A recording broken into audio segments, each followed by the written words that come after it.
All right. Oh, you're not on?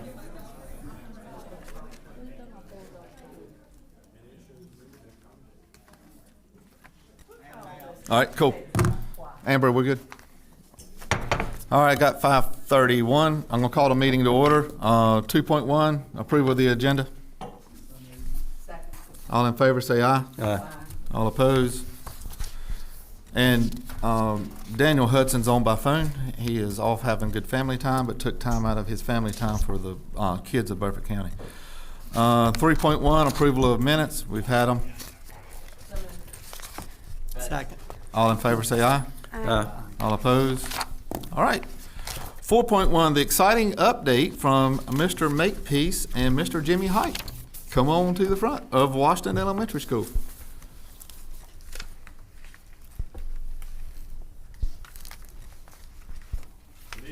Good evening.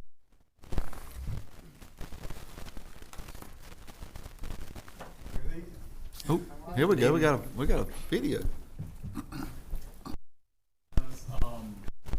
Last time, I believe you asked us to do this drone video, so we have another one that we recorded yesterday.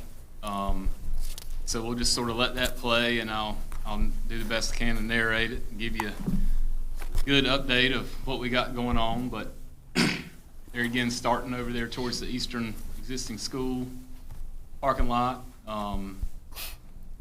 panning around to the that's the 100 building there that has the steel structure up. That's the main administration wing.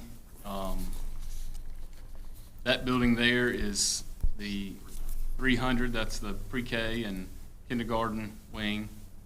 So here you'll see a lot of material there. We've had a tremendous amount of steel deliveries laying down in the front parking lot. There's our storm retention pond in the front that's roughed in and ready for a little segmental block wall. We're probably, as you can see, 75% complete with putting the roof decking on that main building.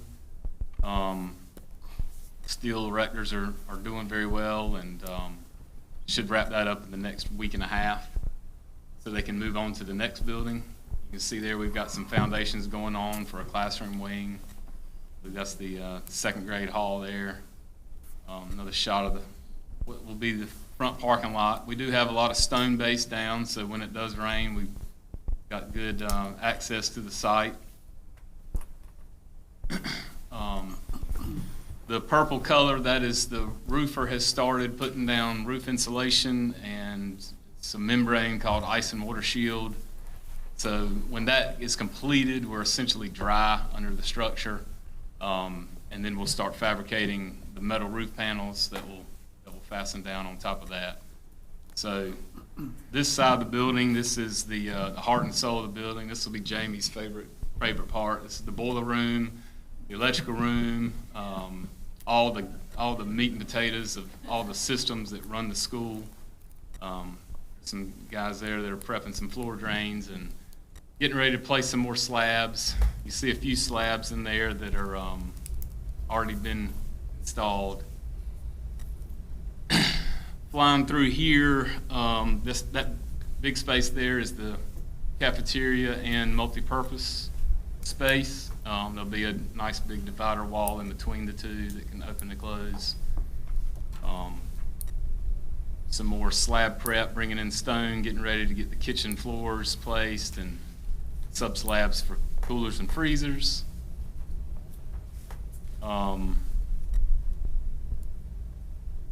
Make sure we miss that truck. The drone. So this is looking towards the media center. There's the stage right there that we've got to lay a little bit of block and pour an elevated slab.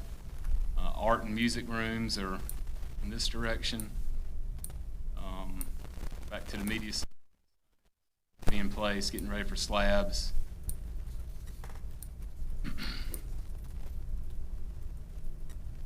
We've got concrete going out there almost every day now. Weather's been pretty good to us here lately.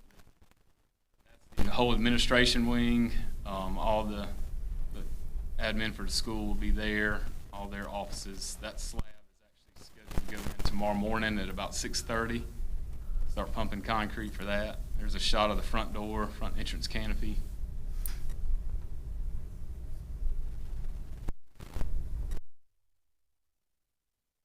This building, as y'all seen in the plans, there's 2 connector hallways that will connect this building to the classroom wings.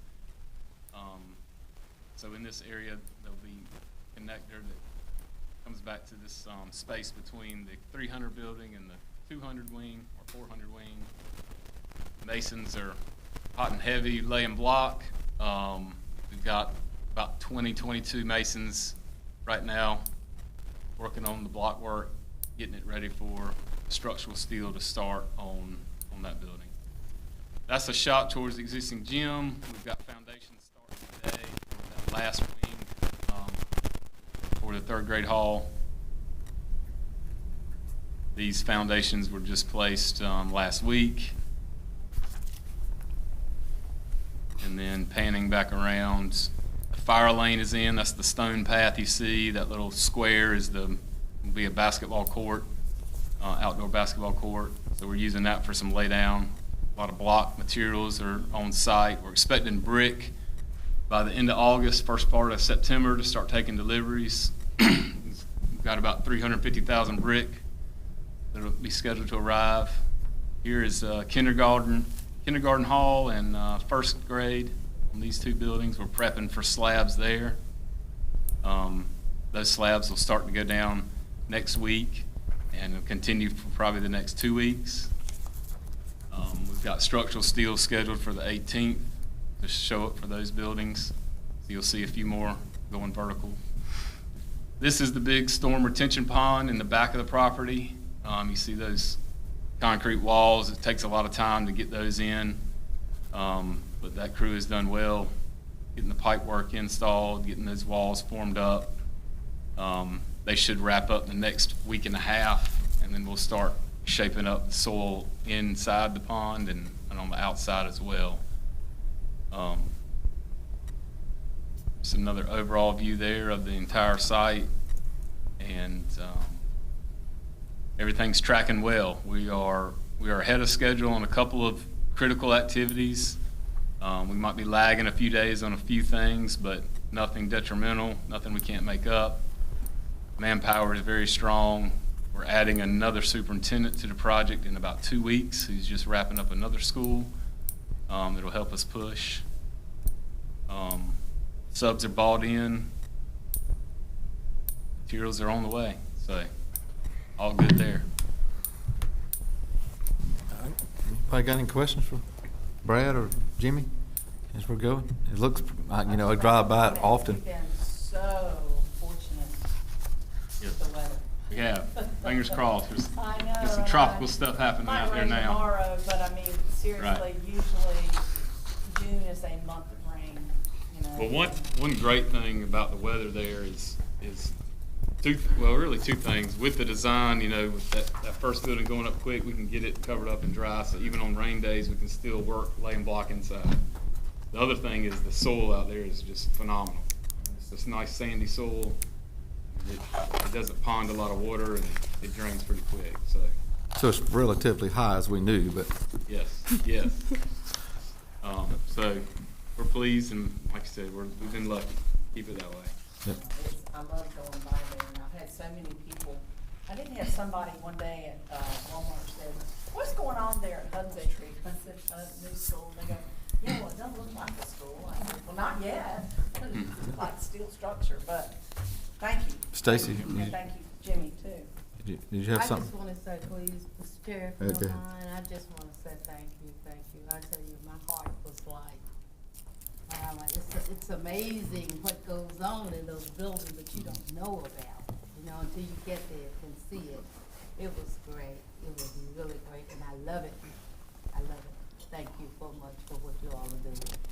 Stacy? Did you wear your hard hat, Miss Boone? I did. I had to keep wanting to protect my head. I need that for y'all.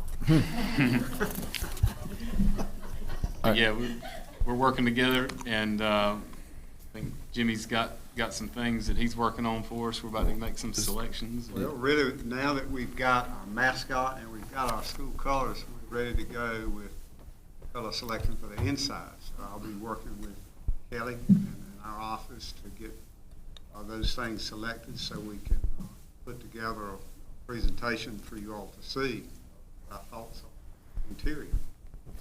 Stacy, you got a question? Thank you. As far as your firm, Mr. Height, has all the documentation been processed through the state with the NCDPI? Is there anything left for us to do at the board? Not that I'm aware of.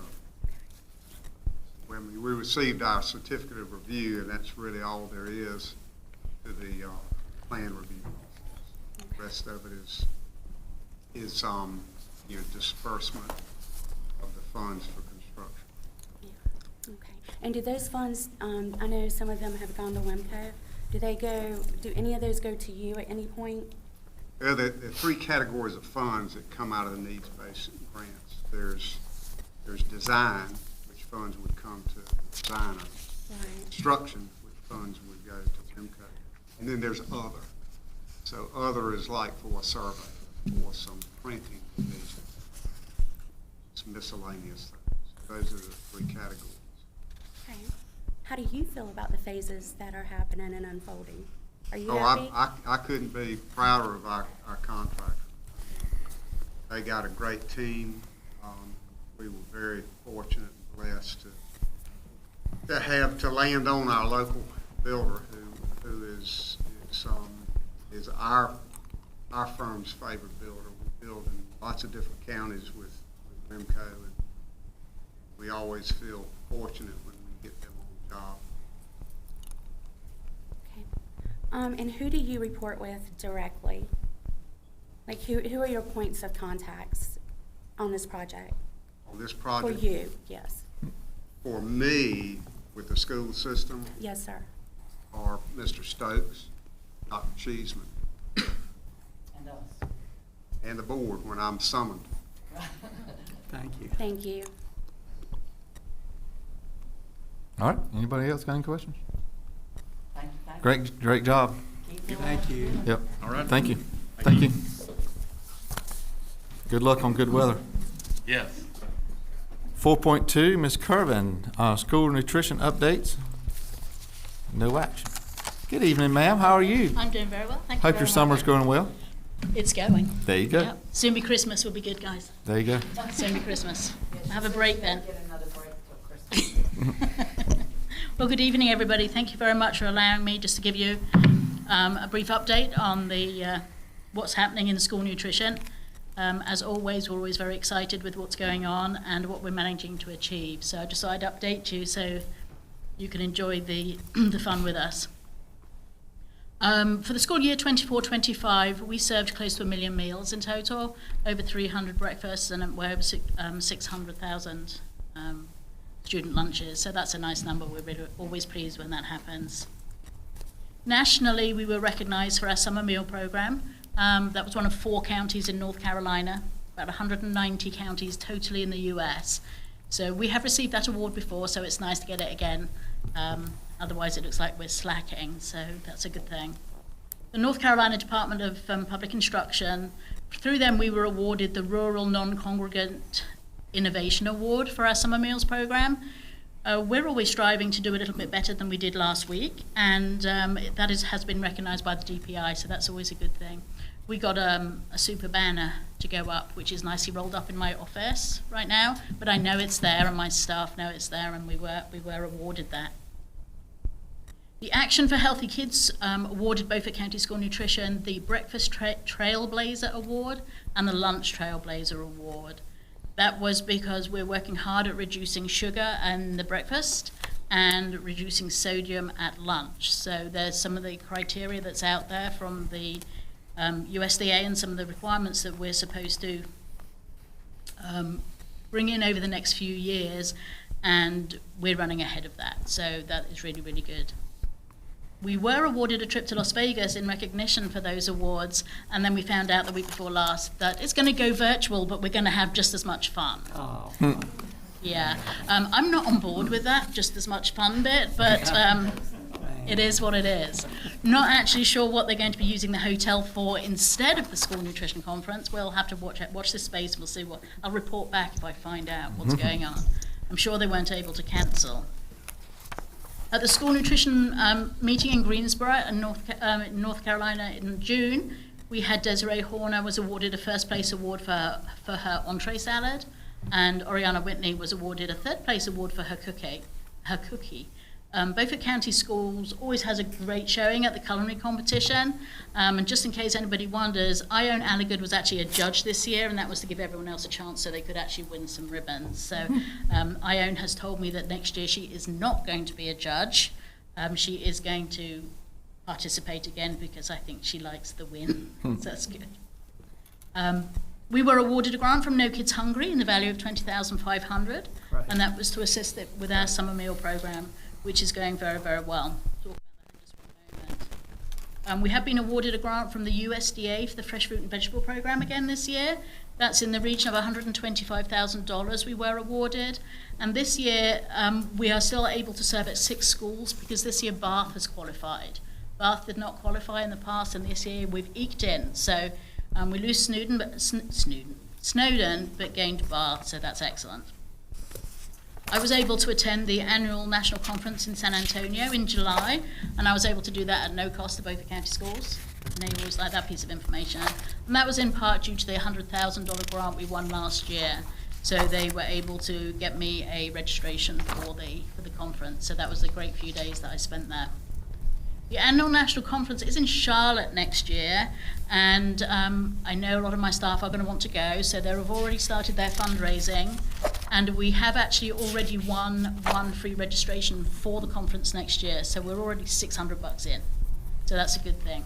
And I'm hoping that a group of us will be able to go to enjoy that conference. The staff haven't been to the annual conference before, they've been to the state one, and so they've got some treats to enjoy that. Our summer meals program, we've still got 2 weeks to go. We're right up to the same number as we did last year for the whole summer with another 2 weeks to go. So as of the end of July, we actually hit over 36,000 meals this summer. Last year we served 38,000 in total. So we've got 2 weeks to see if we can get past that. I'm really hoping to exceed the 40,000 meals this summer, so that's excellent news. We're really pleased with that.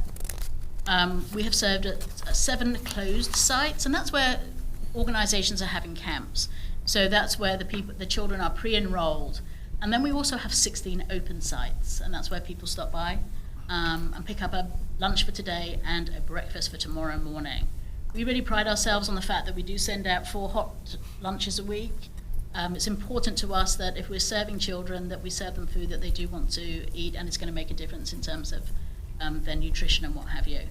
Well, I won't mention them, but a neighbouring county is sending home a 7-day ambient box, which I don't think is as good as what we're serving because the quality of the food in there is not nearly as good. So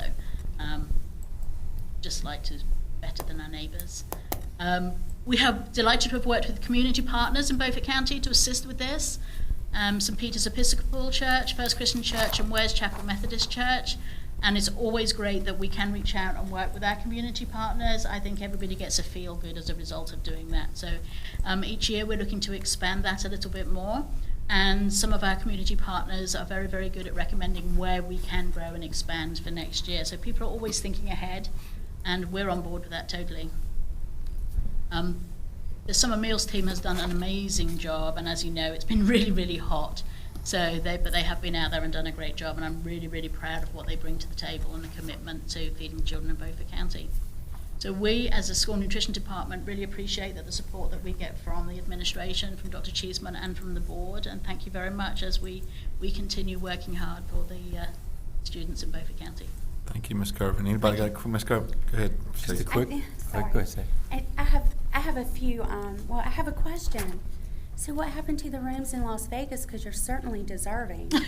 Well, so disappointed when I got the email. But I Right. had to read the email twice to see if it actually meant me. Yeah. And it did. Okay. It didn't mention me by name, but it did. I was very So disappointed. what's stopping you from going exactly? The conference isn't happening, it's virtual. Okay. They're not, so they it's not just an in-person switched it conference. to virtual. Well, Yeah. darn. I know.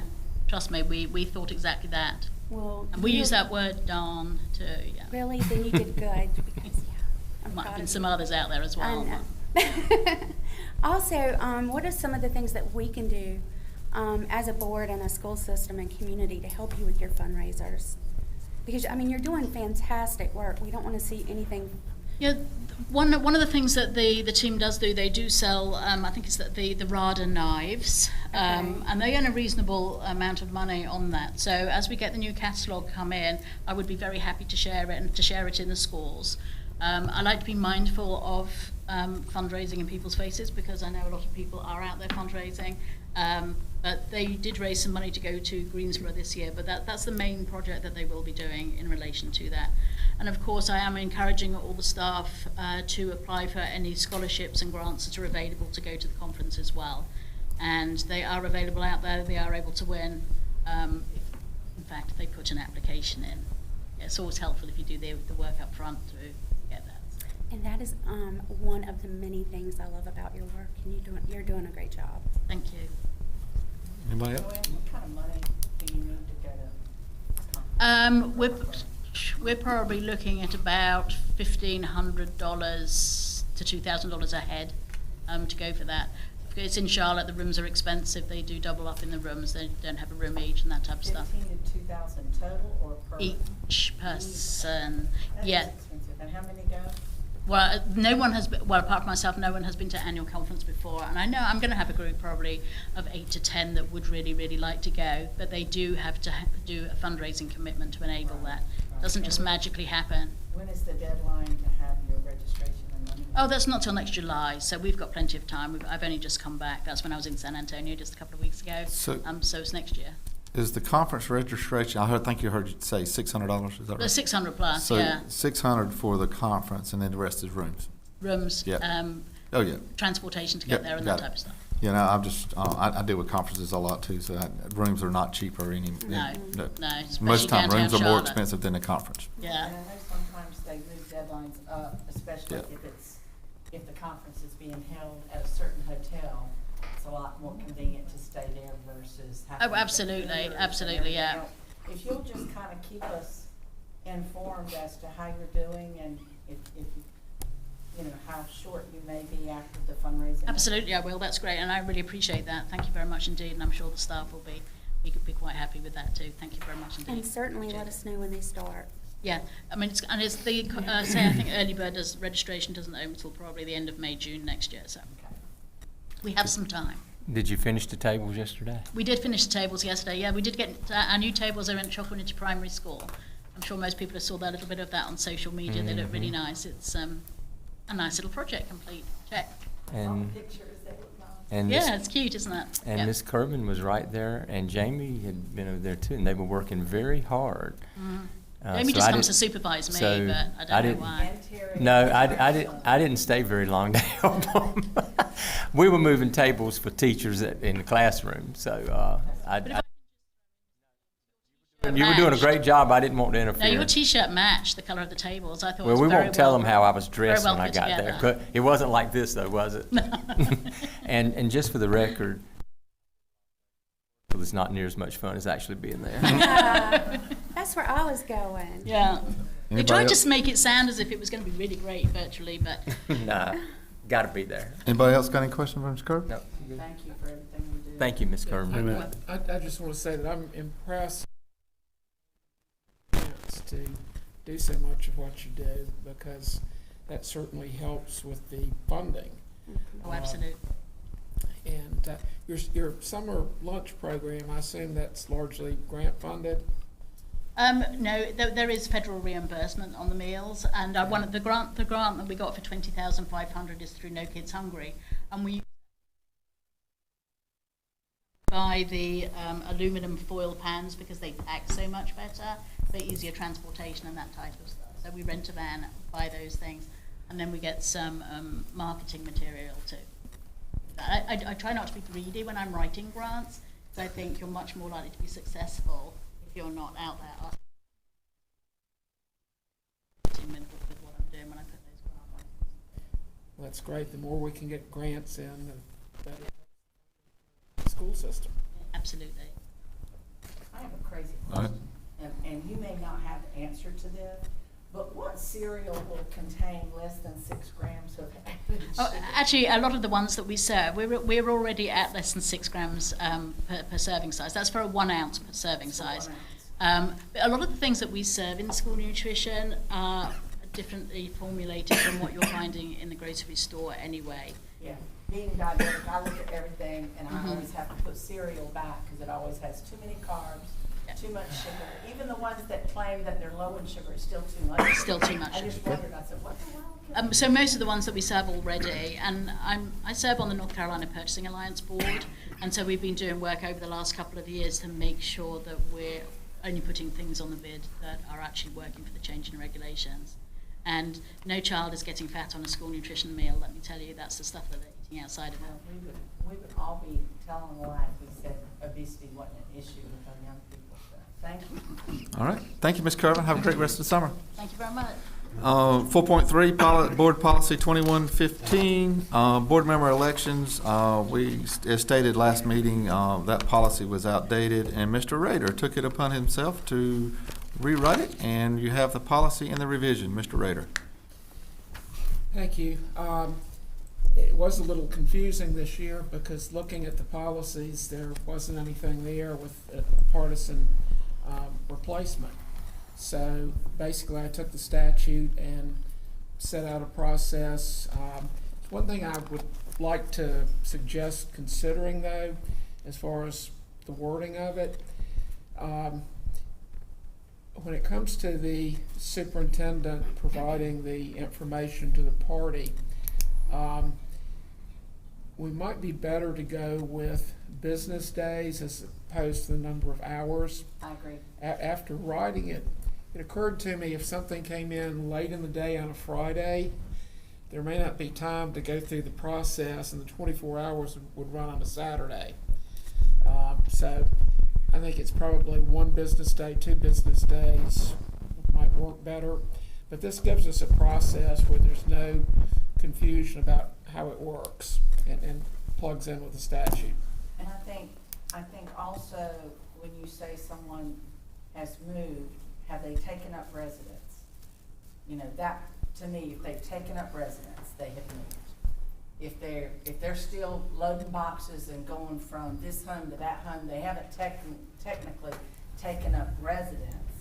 But I agree, 24 hours is, and even if it's on a weekday during the middle of the week, it's still their mind. I think it behooves anyone that is moving to notify the board chair and the superintendent that it's on the horizon. That's not always possible, but I agree with you. I think you need to move maybe to 48 hours or whatever. Well, And as I said. I say the 2 last business meeting- days, not even put hours on it. Right, yeah, put Yeah. days, within Yeah. 2 days. As I said in the last meeting, I think this needed to align itself with the statute, but I also want, and they're in and out of session, to speak with our state representatives, because I think they need to tweak a little bit. I was told, that, and this didn't apply to you at all, but let's say another district and the executive committee votes and it's a tie.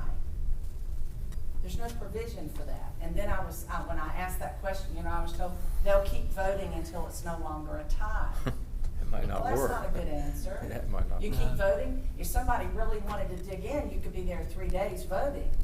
That was the only answer they gave me. You just keep voting until it's no longer a tie. So once that gets cleaned up, you may want to bring this back and tweak it a little bit, but they do need to clean up that statute.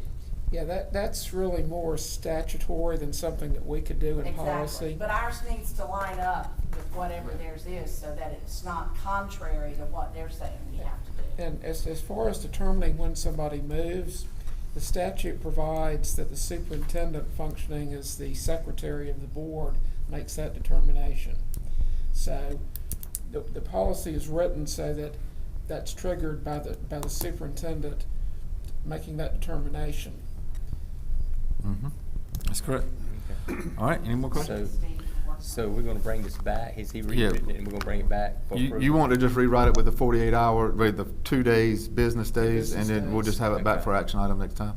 That's fine. All right. Okay.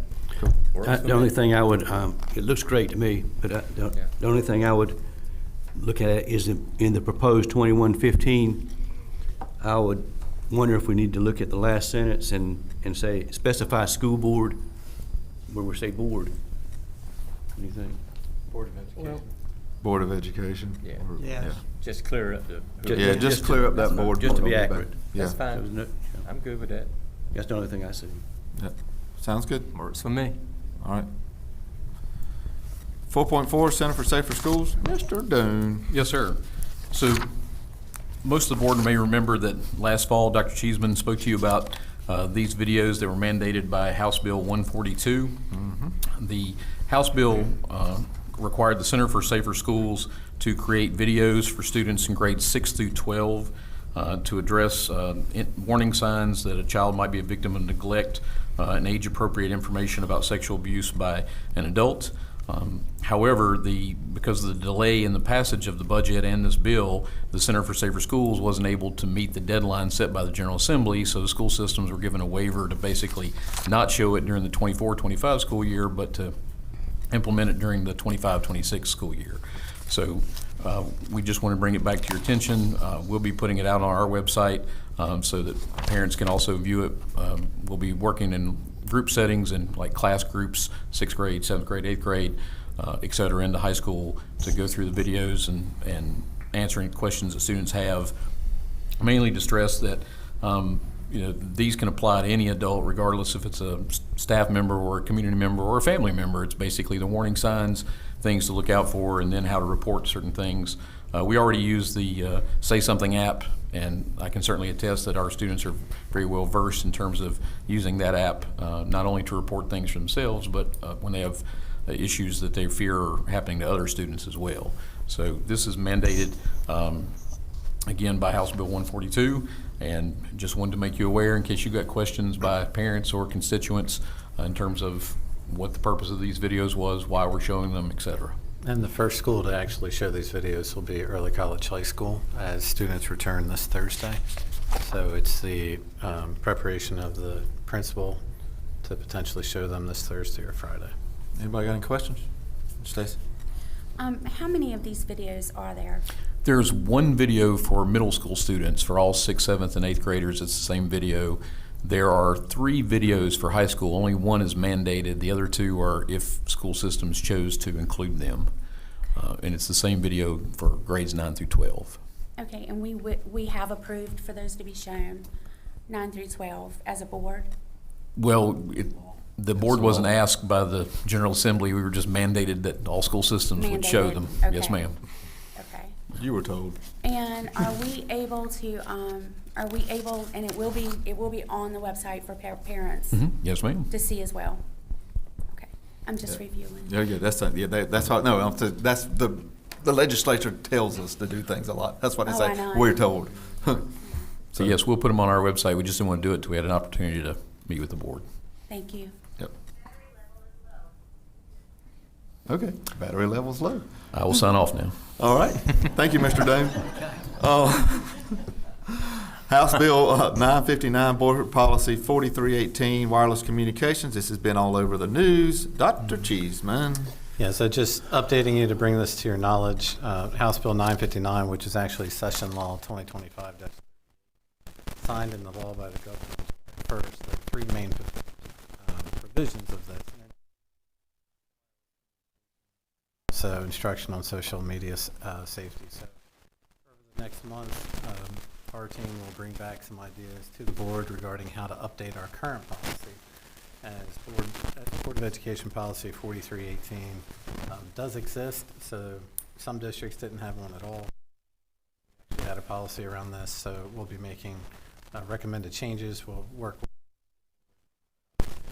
School Board Association and also our attorney to help us hit the points of interest. But this does not have to be put into place until January 1st, 2026. All right. 4.6.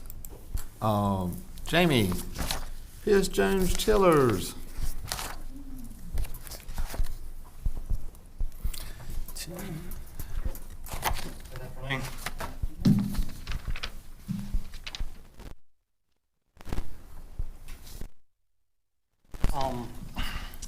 So just to give you an update on the P.S. Jones chillers, if you remember, some of you from last year, we had issues about the same time frame, 24 during the May, June, July, when it got extremely hot. That we had a voltage irregularity issue at the school and weren't able to keep the chillers operating properly. Fast forward to this year, was mid-May, much above 90 degrees, voltage fluctuations. What that does, it just, we call it a brownout condition inside of the building. You can watch our set going dead, and at a point, it just shuts the chiller. Once those chillers shut down, they don't come back up to the voltage, back up to a set level. The computer's out.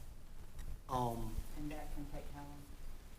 The last time that we monitored it, it took over 4 hours for it to clear itself. We've been in constant communication with Electric. They've been doing some upgrades on the lines. Long story short, we didn't have a lot of confidence in being able to keep the chillers running. We have, in talking with Brady Train, our contractor, we have found basically a bypass. We've got currently chiller number 2 is bypassed from our automation. So we took the automation out of it. It runs pretty much 24/7. With that one chiller running, we were able to maintain HVAC in the building, even though we were losing chiller number 1 constantly during brownout conditions. I would like to put in a plug in to maintenance employees, to Jonathan Moore and Brandon Moore. They have endlessly, I say endlessly, done a complete top to bottom on that control system in that school, monitoring the voltage, going around and checking. They literally checked every screw where every control wire was hooked to make sure that they were tight in that building. And what we were trying to do is just validate that our end was right. And throwing some ideas around, we decided to start up the generator that is on site to validate that our side is working like it's supposed to. At the time that we started the generator up, we were running about 269 volts on the 277 leg. When we fired the generator went straight to 279 volts on all 3 legs, which give us balanced power. Once we went on that generator and we run all day, we had absolutely 0 problems on our side of the power, which told us that we didn't have any issues on our side. With proper power supplied to the building, we could keep our chillers running, electronics up like they were supposed to be. We went back off that generator power about 4:30 that afternoon, and immediately went from 279 to 270 volts on the line. 270, I think it was 271. We've got all that data recorded. We will be putting chiller number 2 back on automation tomorrow. So we'll be back on automation 100% tomorrow. Our problems start to kick in at about 90 degrees and the humidity. We've watched it so detailed now, we can tell you almost to the second when it's going to drop out. If we see that we have another huge heat event, we're going to take chiller number 2 back offline and put it on bypass so we can maintain cooling in the building when the students. Our hope is, now, City of Washington has increased some of the power coming to us. We still have an imbalance on the 277 side of about 10 volts. 477 side is running about 1 volt difference, give or take, for 3 lines. There's still an issue there. City of Washington, an email to me today, that they sound like me, they've basically done what they can do and they're providing ample power. Have turned it up some, but we still have an imbalance in that 277 leg. Just before the meeting, employees notified me that we had a voltage protection on chiller number 1 going down. So we don't know if it's just a failure in the piece of equipment, but the voltage regulator, it protected the equipment, or was that line, the 270 line, we've been having low voltage on, and it finally protected. chiller itself right now, the circuit that it operates, it still works. We just lost a piece of equipment, and we'll validate whether it was just a failure of a piece of equipment or was it caused by just long-term low voltage on it. I've been talking to Jamie quite much since my career, and that kind of went parallel. So Jamie and I've talked probably about daily, if not twice or 2 or 3 times a week. The city has a problem, and I'll say it publicly. I'll be all right. You know, even in my career, I can't have that much imbalance on a 3-phase load when he's got 10 volts out. There's a couple of schools in here that we do serve that doesn't have that imbalance, and it is on both schools. The one school's got more automation than the other. I would like, and I thank you and your team for your due diligence and what you have done.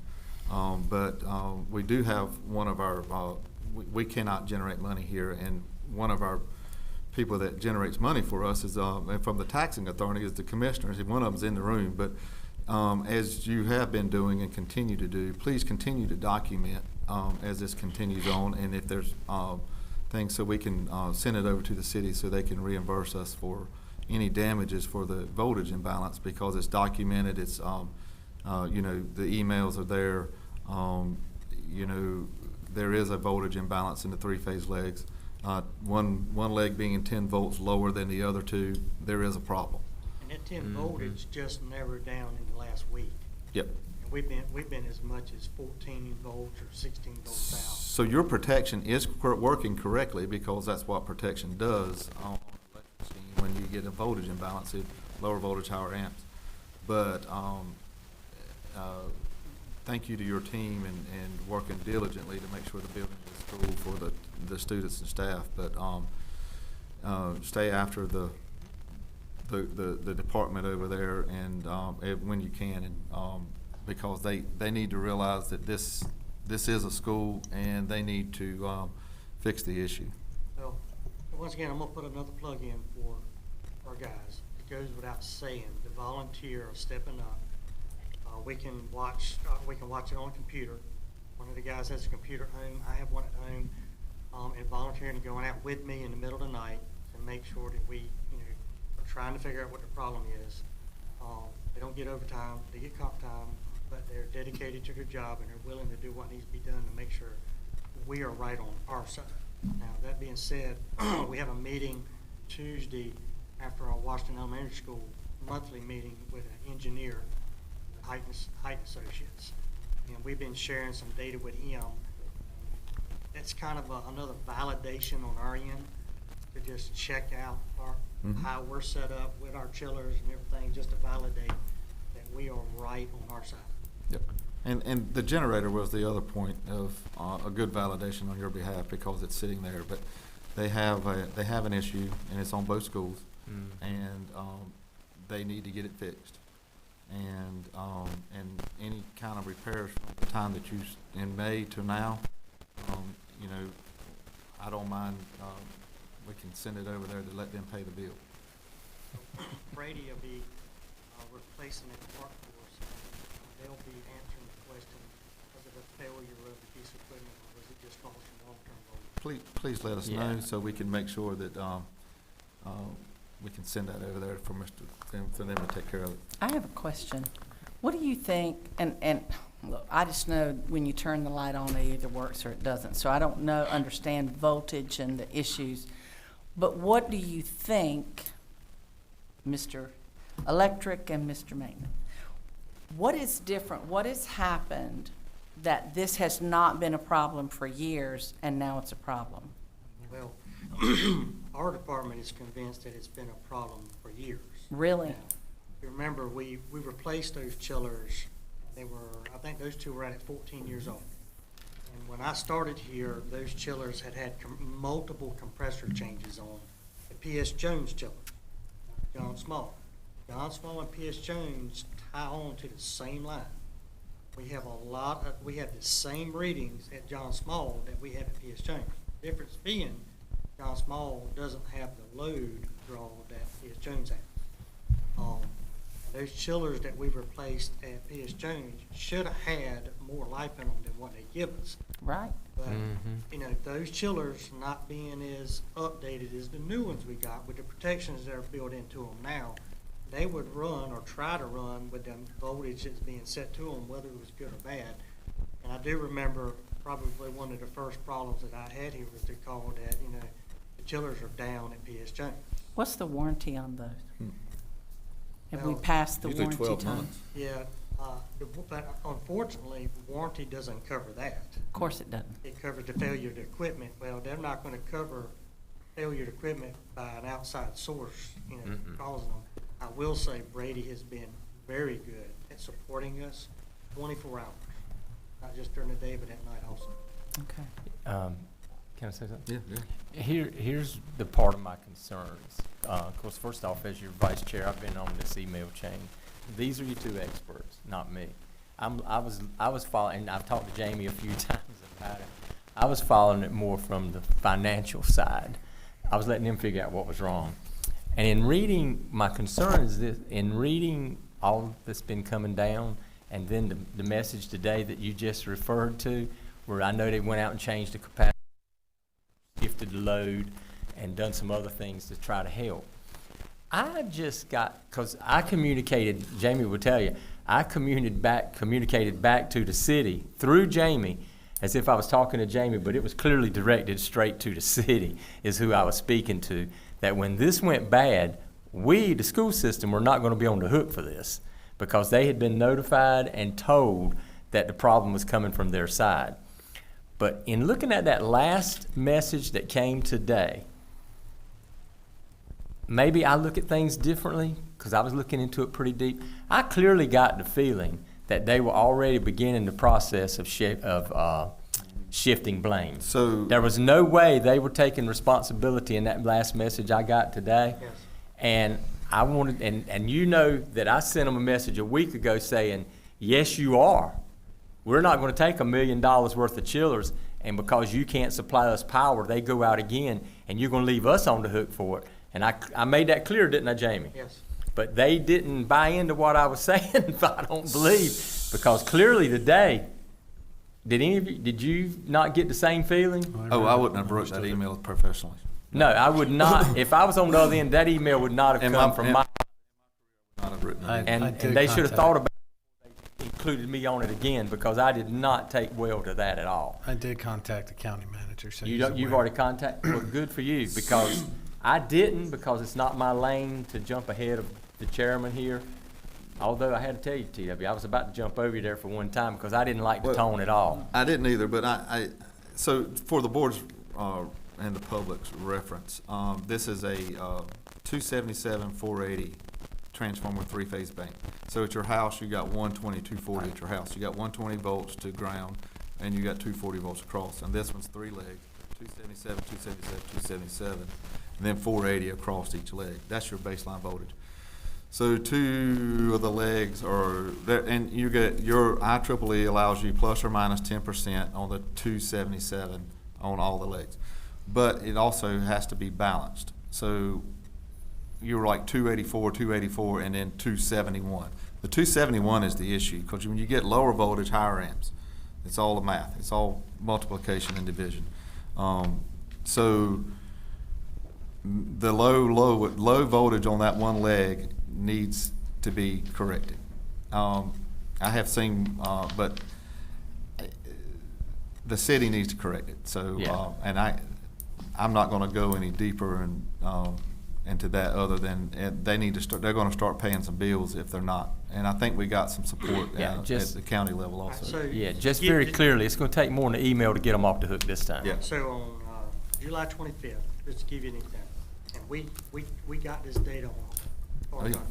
July 25th at 4:48 and 25 seconds, we were at 272.6 Right. volts. July 25th at 4:48 and 30 seconds, we were at 251.86. Right. We lost, and we lost everything. So, you know, to push back on us that it's our problem, we're not the electrical provider. We're the receiver. Yeah, I So just when can't when believe you they check can't it fix it. on, a provider checks it on the point of delivery, which is the transformer. And when it is imbalanced at the transformer, that tells you it's from that point upstream. Right. And if you check it on the transformer and everything's good, that means it's good from that point into the facility. So, anybody else got a question? Go ahead. No, it's pretty clear cut. Stacy. I understand everything that's happening and what you're saying and what, you know, what's happening with the chillers, but my main concern is while we're figuring this out, the students, is this gonna be fixed before school starts? We, in talking with Brady, Okay, who installed them and who's our contractor who works with all of our chillers, they have showed us how to put a jumper in, so we can Okay. jump out our automation. It does not jump out the safeties built into the chiller. Chiller is still internally protected for voltage irregularities, loss of power, and so forth. right, So I can keep, and I can do that to both of them if I have to. So okay, if school's in, our employees are watching it on the computer. We see that we're starting to get out in brownout conditions. Before we let them shut down, we're gonna go put one of them in manual. Basically, it's basically from automatic to manual. And if the building is under control, we can maintain it with one. we won't have any kind of spontaneous thing happening from that, okay? And how about our teachers that are in there getting their classrooms ready, are they okay? They're fine. Yeah, they're fine. And trust me, if they're not, I'm getting called. Thank you, Jamie. Yeah, just keep on them, just stay on them. TW, electricity is not my strong suit, but does the weather have anything to do with So, yes. putting some Always. demand on the system? Yes, is the simple answer, but no, if you're on top of it, is the good answer. If you're on top of it as a system, you may see issues arise, but you go ahead and correct the issues before they get to be a bigger issue, by system monitoring and doing different things. Yes, it goes back to that higher amps, lower voltage. It's all about it's the easiest equation ever. It's called pi. Power equals I times E. You know, when you do the math, it tells you what's going on. And so any way you do that, it's amps, voltage, and equals to power. So any one of the three you got out of it, you can figure out your equations, and it tells you what's going on. So yes, So are we on top of it? our team is on top of it. Okay. Our team is on top of it. Yeah, that's what you need to remember from this. This isn't us, The provider is not on top of it. and they need to get on top of it. Yeah. Well, there really needs to be some pressure applied. Oh, there's pressure. You have no idea. There's a lot of pressure. Okay, You have no idea And what the and what you pressure's need to been. understand is, we had this problem last year, and right when school started, we actually closed that school down early. Yeah. Because Yep. we lost That's everything one time. That's right, I did. And Yep. Alicia had an event out there a couple weeks ago where parents were coming out, and I had to call her and tell her, I've got no AC, I can't do nothing for you, so she had to cancel. how'd that But- go? Oh, it went fine. Lisa's great to work with, you know her. She's great to work with. But the issue at hand is, this has been a problem for years. Last year, we really brought it to their attention, and then it cooled off, everything was great, there's been no action taken, and we're right back to square one. So, I think you told me this, and I just want to clarify, and it's fine if you don't remember. But that generator out back, the genset, the emergency generator, we don't pay the fuel for that, right? So, in my opinion, if you got balanced power out of that, if you get to a point, fire the generator. The power source, we called them the other day, they come, within an hour, they met us out there. They're out of Raleigh. And he fired the generator. We wanted to do that test to prove our side was right, and it did. It come on, it took over. You know, we immediately had 279 ballots across the board. So we run it. He showed me and my employees, he said, this is how you operate it. Turn it on. You need to turn it on. Turn it on. So the next day is when we did the all-day test on it. We got the system back, we turned it on, and we turned it on with a brownout condition that hadn't corrected itself yet. So we accomplished two things. One, we proved that it was not on our side, and two, that the balanced power immediately helped start to reset all of our end. But by turning the generator on, we immediately corrected the problem. The problem is, we can't run it 24 hours a day, 7 days a week. Right. But you can run it during the day. The schools are there and the voltage situation does. So, fire it up and let it run if you need it. Yeah. That's what it's there for. And, they're paying the diesel and I'm praying for cooler weather. there you go. Well, Thank that you, would- Jamie. that would solve a lot of hold up, problems. Stacy. Sorry, with all this going on for so long, can I get a little more information besides the power's on and the pressure's on them? Like, what are we doing with the city of Washington, and what's gonna be Plan B if it goes on longer, that they're not taking their, I'll It's let him give you document- the, he's documenting everything. Yeah. He's putting it to them.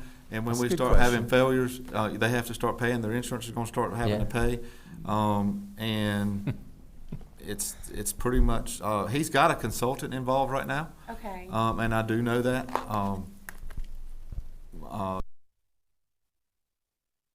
The consultant is talking to him and to try to help him.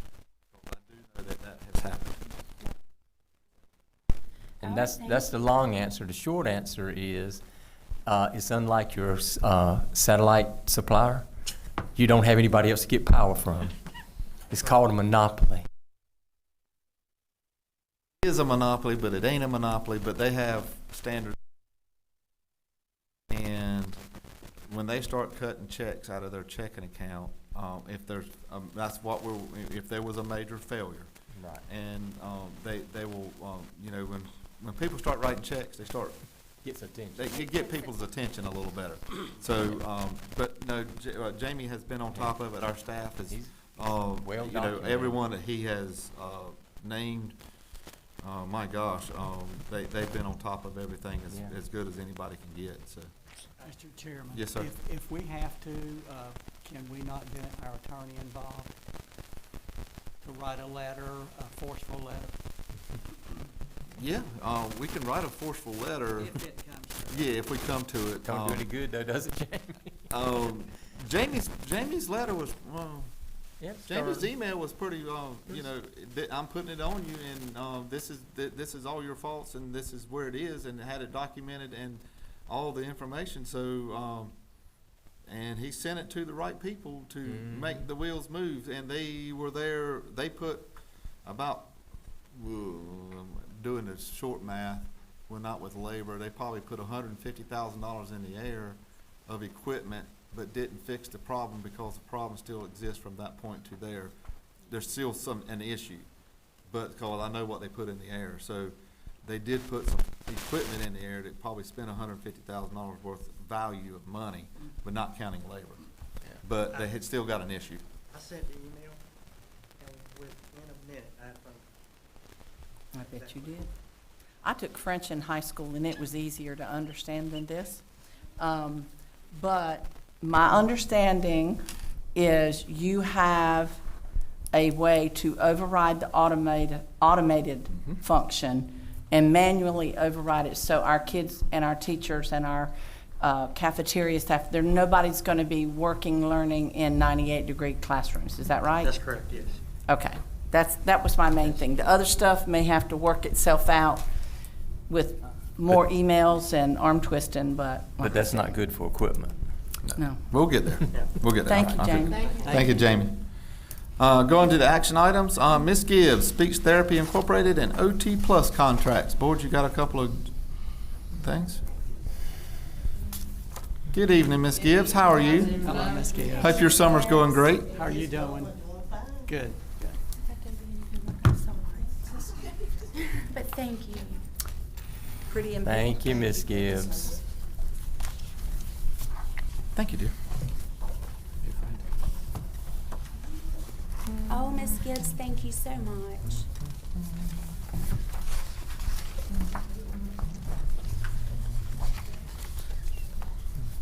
Thank you.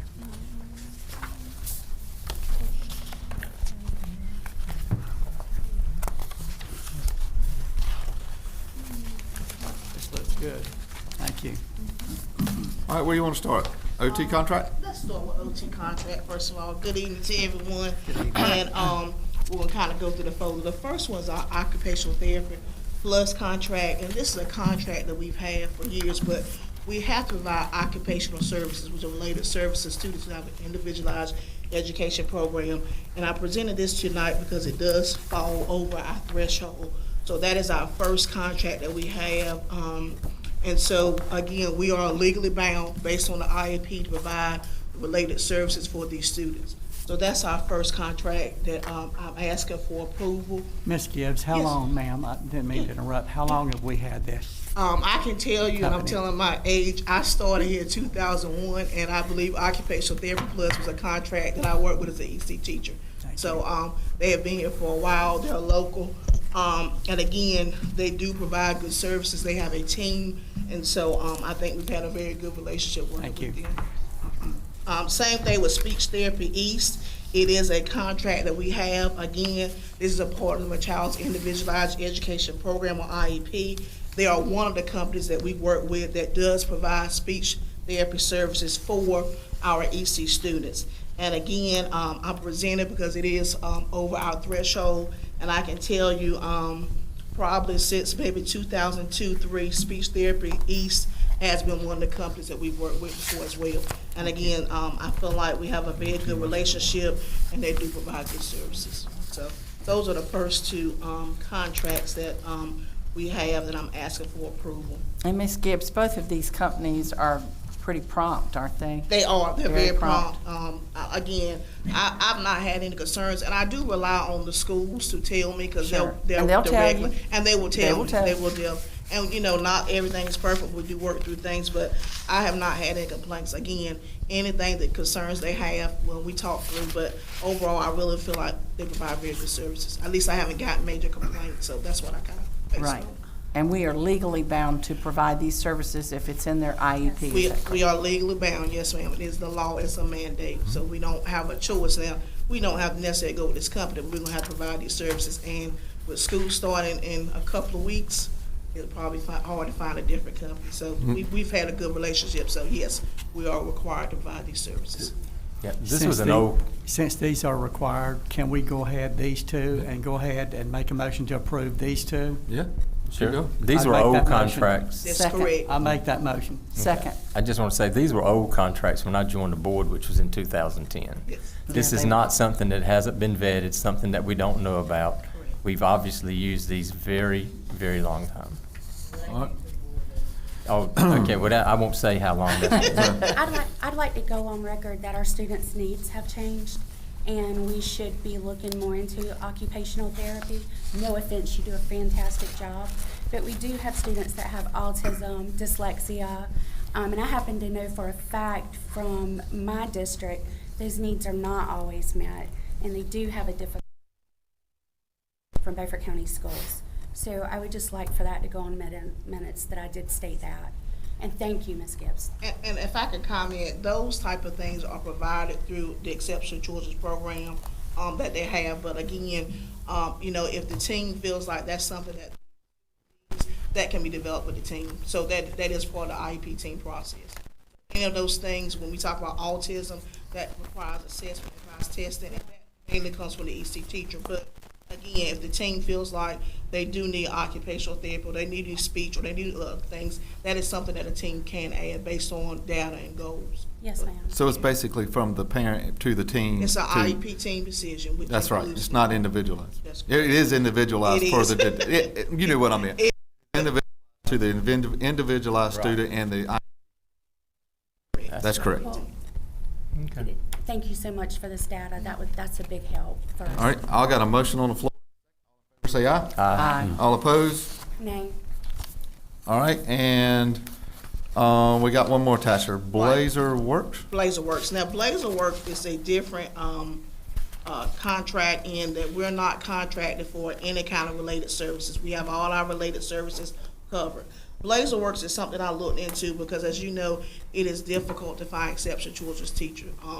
Mr. Doan, Dr. Cheese, and myself have worked very hard, and the principals, to find teachers, but they're not, as I say, standing in line now and just applications. So one of the things that I talked about as a different avenue is looking into trying to help with recruitment. And One of the things that a lot of exceptional children's teachers are doing is they are working through contract providers Right, that's- like BlazerWorks, because I think they feel like they can make more money. So in looking at that, I did some investigation. Of course, I talked to Mr. Don, Dr. Cheeseman, did some investigation, and I talked to several of my colleagues who has used this company, BlazerWorks. So not committed, but I did reach out to them just to get some information on how it works.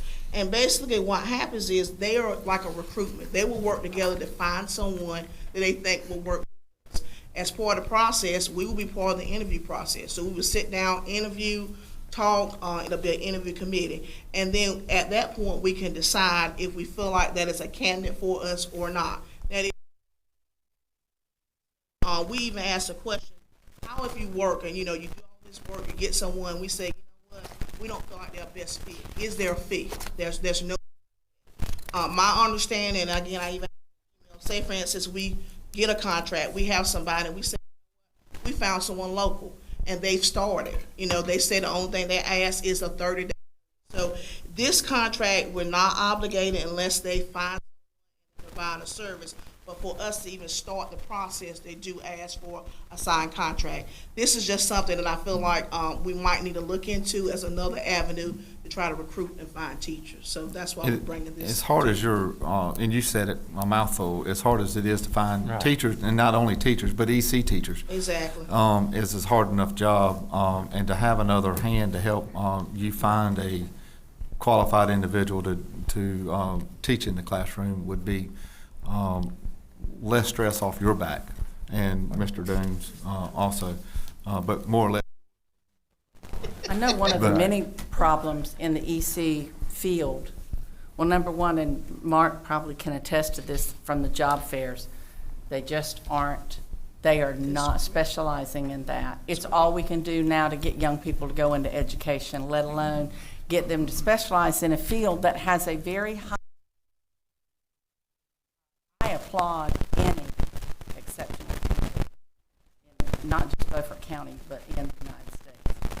It is one of the most difficult, heavily regulated, never perfect situation. I went in and read last year to a severe and profound class, and I just wanted to hug that teacher and take her home with me for the things that she and her assistant were trying to do. Ed was there too, and we both commented there was no child in that class that could walk on their own. There was no child in that class that could read. There was no child in that class that could feed themselves. And there were 2 or 3 that only made grunting noises, but they were loved. We read to them. They were excited. And I could see the weary face of that teacher because it had been a very long day. And I thought to myself, oh my God, how in the world do you come in here every day with a smile on your face and love these children and teach these children? So I understand. Mark, you don't have them knocking down the door to be an EC teacher, do you? No. It's like trying to find a math teacher. Yep. Mr. Chairman, move approval. All right. Stacy's got a comment real quick. You got a second right quick? Did you second it, Carolyn? Yes, All right. I did. All right, Stacy. I know that we have a program at ECU, and a lot of teachers are enrolled in that, I think to the tune of about close to 2,000 right now in exceptional teaching. To see that they're not coming here, that's Mark's over there all the time. That's not at accurate. ECU. That's not accurate. We just had 1,938 graduate last year. Not in special education. I think you had Not 8. in the school education. I think you had 8. No. Yeah. That's not accurate.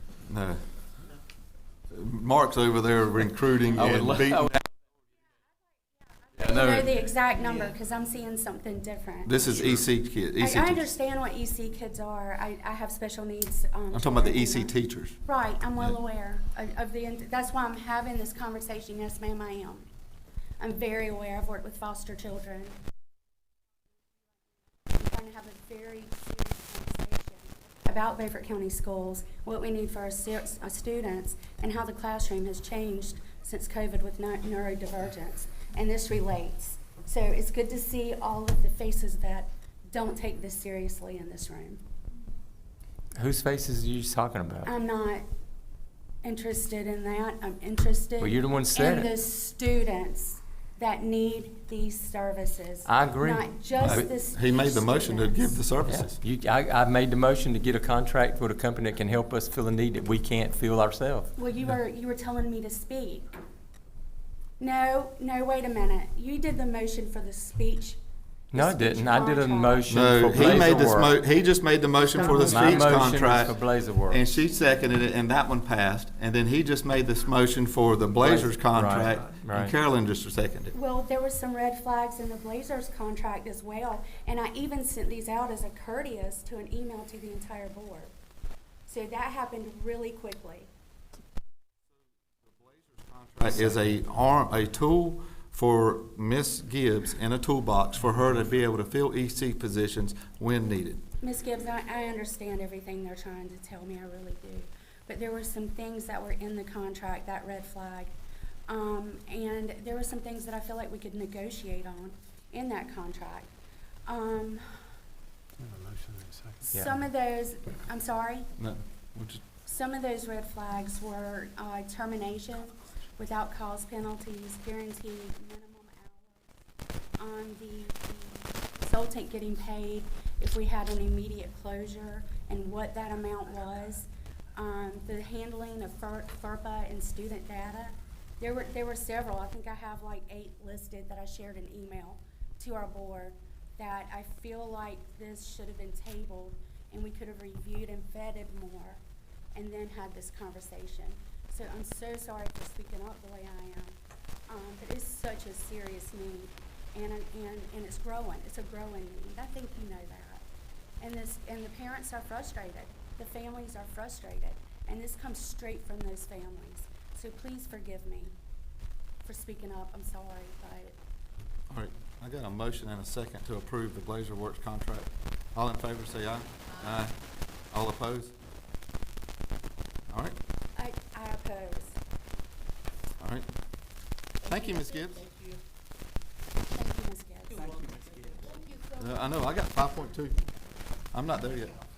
Washington High School Athletic Facility, Patrick, there we go. Massey. Hey, Patrick, how are you? Doing great?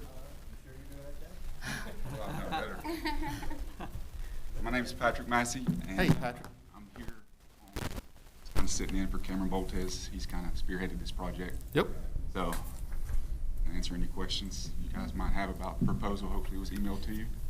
So, to bring some of y'all up to date, Daniel on the phone, he was here a lot during the process in the audience, and then Stacy and Steve Rader.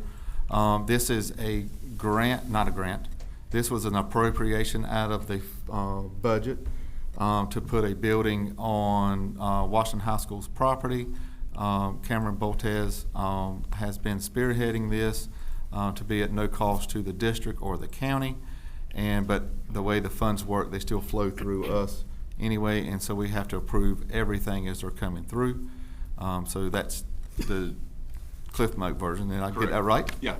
No, basically we're at a point now where we're going to, obviously try to retain an architect to get basically the plans and scope to move forward with the budget. There was $600,000 in appropriations, and we're just trying to get a scope of what the actual costs are. It's 2 buildings.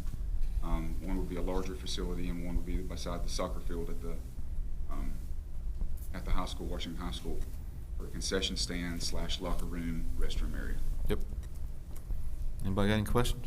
So he's not asking for money, he's asking for the opportunity to proceed? Yep. Asking for the money from the appropriation to proceed forward. Right, with the right. architect. And those appropriations were monies raised? Yeah, not the money raised, it was the money that was allocated from, inside the budget. right, In the that's General right. Assembly, by the state. From the General Assembly? For everybody to hear, when he says budget, he's not talking about our budget. Right. Right. The state allocated this money. You're not hot. So we're not, You're not. we are not spending any money in this project. Correct. We will only benefit by getting a new building out of the project. 2 new buildings. Right, one's a concession stand with restrooms. One is a multi-purpose And the big building. building. Yep. We've got a big building, Right. 7,200 square feet. It's a Right. multi-purpose building The wrestling will use it, cheerleading, there's a huge overlap at Washington High School for. Yes, there is. Right. For, just those type of facilities. And this, and this request is just simply to move forward spending Exactly. your money. Expending the money that was appropriated. that's right. So we can determine what the full scope of work's gonna be. Yep. And then obviously we're gonna fundraise for the remaining amount, so I got it. there'll be no cost to the board. I got it. Motion. Aye. All opposed? Thank you all for what you're doing. Absolutely. Good, too. It's been needed for years and years and years. Every athletic team, one's in the cafeteria and one's trying to do something in the hallway, and thank you for what you're doing. I move that we go into closed session pursuant to General Statutes 143, 318, 11A1 to prevent disclosure of confidential personnel files under General Statutes 115C 321. Second. All in favor, say aye. Aye. All opposed? Aubrey, Jenna.